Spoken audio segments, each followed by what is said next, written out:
Hi everybody, this is your weekly Wenomadwehappy.com vlog, and it's late.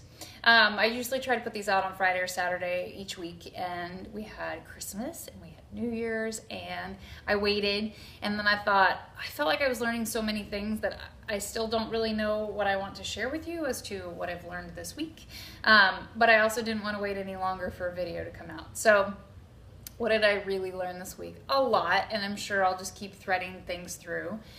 But this week, I think what really got run home was when you embark on an uncommon life and you're traveling and homeschooling and working at the same time.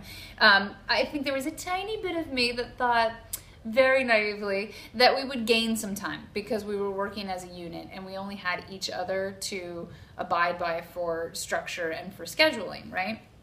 When the kids are in school, they have to be there at a certain time. You got to pick them up at a certain time, and there's other things that they're involved with that you've got to take them to and be a part of, and the rest of life kind of works around that. And so I think a little bit my hopes was that because we were and are unschooling, that we would gain a little bit of time. No, of course not, right? Life is life wherever you go, and there are just time constraints. And so you actually, and I think any entrepreneur or anybody who works from home will tell you this too, is that you actually run the risk of things getting a little worse and a little more chaotic and less structured because you can abide and morph anything and go, well, we don't really have to be anywhere. We don't really have to, be there at this time. When you don't have a schedule, I think for us as a household with the layers that we have in play, things really fall apart. A lot because I have a lot of content to produce. So not just, these are, more fun and organic, but I have other videos to shoot and edit and upload, and that this adventure, I think, because everybody goes, oh, you don't answer to anybody, like, oh, must be wonderful, and I go, little type A in me has a little bit of trouble with not answering to anybody, and you're just with each other 24/7, so actually the emotional construct of things gets deeper, and you have to go, well, if the little's not ready to be rushed, that's not really fair, but if I need to get work done and nobody's respecting that, that needs to be looked at, and that's not fair. And so that's been the big learning curve, and it's also been holidays, and so again, we have more friends and family, friends here, family, and things we want to do and people to see, and that, puts more time constraints and having to say, no, I just can't. I've got other things that have to get done too. And so time has been what I've learned this week in a bigger way.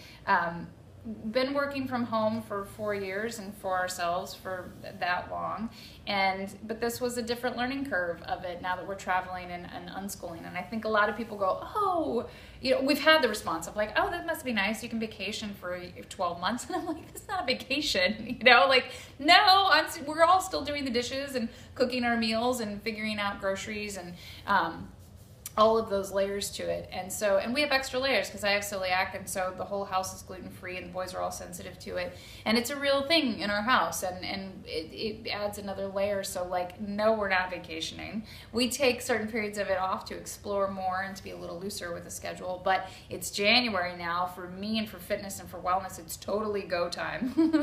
And the preparation for it was definitely, coming. And so thinking that you get extra time because you're responsible for your time or everybody's together, no, not so much. I would say it's a little bit more challenging in some ways, but wonderful. And make sure you've got a good partner if you're going to embark on this, because you're going to need each other at different times.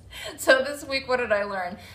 By answering only to yourself, in a uncommon life and a loose organic schedule, doesn't gain you any time. And in fact, like, we actually have to be a little bit more regimented about things in order for things to get done. Otherwise it's kind of like, oh, or you end up being up all night, which I've definitely done, and that's not cool either, and not healthy all the time. So that's what I learned this week in a really small capacity, and I want more time to think more about what I've learned, because I feel like end of the year, beginning of New Year is a big one, and we've embarked on big things, and it needs more thought for me to share it in a capsulized way. But if you are interested, because it's the new year, in working out with me and learning how to get fit and healthy in a really calm, integrated manner on the mat, matandkitchen.com, and I'm also hosting a 30-day challenge, but will come with a handbook this year, which is really exciting. So downloadable, it's totally free for lifestyle, so body, mind, and spirit. And you can find it and register for it at unicornwellnesschallenge.com. Okay, so this year, January 11th, we're going to start How to Be a Unicorn, which is super exciting. So I'm working on all those things. I haven't gained any time. We're losing time, and I just wanted to take the time to say hi and check in with you guys in our travels. So we're still in New York. It's been a month that we've been here. We're going to be here through the end of March. That's the plan, and then we'll start to hop out of the country a bit again. Okay, thank you, and I'll see you next time.